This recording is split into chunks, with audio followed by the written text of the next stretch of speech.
नमस्कार, news portal truth news पर आपका स्वागत है। भारत सरकार ने पॉपुलर फ्रंट ऑफ इंडिया यानी पीएफआई पर 5 साल के लिए प्रतिबंध लगा दिया है। पीएफआई का इतिहास क्या है यह सोशल मीडिया पर इस संबंध में चर्चा है और बताया भी जा रहा है, लेकिन पीएफआई के बैन के पीछे का कारण क्या है इसके तहत तक हम जाते हैं। पीएफआई वह संस्था है, पहले सिम्मी, फिर एसडीपीआई और फिर पीएफआई, और पीएफआई की कई संगठन हैं, अनुसांधिक कई सब्सिडरी संगठन हैं जो खुले तौर पर काम कर रही है। इनमें मौलवी का हो या चुनाव लड़ना हो, ऐसे कई संगठन हैं। महिला मोर्चा भी है, अलग अलग कुल 8 उनके सब्सिडरी जो एजेंसीज है पीएफआई पर, उस पर बैन। यह अचानक नहीं हुआ है। प्रधानमंत्री नरेंद्र मोदी बिहार आ रहे थे,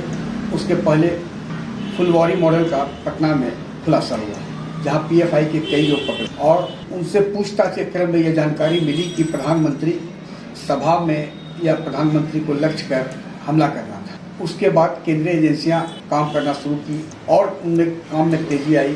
2 बार छापामारी हुई, सैकड़ों लोग पकड़े गए। एक एक कर इनका पीएफआई का जो मॉडल है, क्या मॉडल है, इसका खुलासा होते चला गया। बिहार में यह अचानक नहीं हुई है। सीमांचल के कई जिले पीएफआई का कार्यक्षेत्र रहा है। पीएफआई का एक अध्यक्ष हुआ करता था, उस्मान गनी, कटिहार का था और हसनगंज प्रखंड का निवासी था। उस वक्त केंद्रीय एजेंसी के लोग उस्मान गनी से संपर्क में आए, लेकिन उस्मान गनी इतना शातिर था कि वह उससे कुछ भी जानकारी केंद्रीय एजेंसी के अधिकारी या स्टेट एजेंसी की जानकारी हासिल नहीं कर पाए। और कटिहार आज के तारीख में पीएफआई का सबसे बड़ा स्ट्रॉन्ग होल्ड है, लेकिन इसका हेडक्वार्टर बनाया गया बिहार का पूर्णिया, और फिर कटिहार, पूर्णिया, अररिया, दरभंगा, हाजीपुर, नालंदा और बांका, ये ऐसे ज़िले हैं जहां पीएफआई का अच्छा खासा पकड़ है, उनके द्वारा काम किया गया है। जबकि किशनगंज में, जो कि मुस्लिम बहुल आबादी है,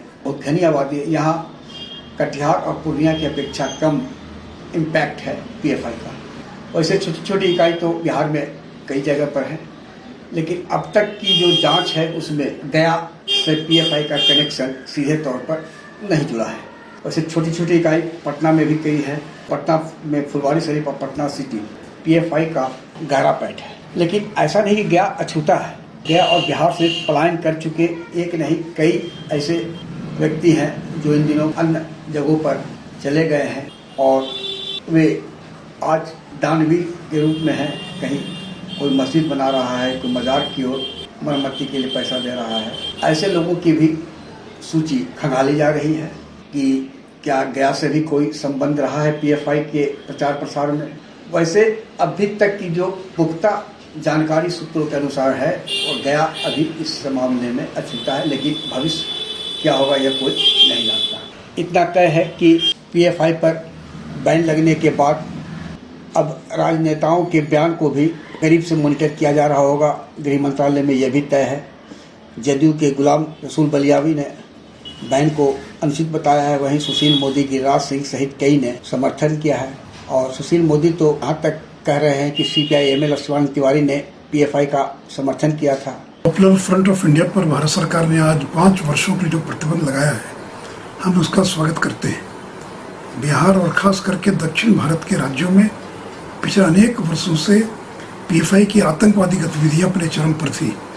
मैंने बयान में भी अब एक दूसरे राजनेता लोग आएंगे सामने। इतना भी तय है कि केंद्र सरकार में जब से नरेंद्र मोदी की सरकार आई है, तो देशद्रोही और देश विरोधी तत्वों पर आहिस्ता आहिस्ता प्रहार कर रही सरकार। यह नहीं कि एक बाइक पीएफआई का था कि जुलाई में भी था, प्रधानमंत्री पर हमले की योजना है, देश में दंगा में झोंकना है, लेकिन त्वरित कार्रवाई नहीं हुई। राजनीति में कहा जाता है कि लकीर के बगल में बड़ा लकीर खींचकर छोटे लकीर बना दिया जाता है।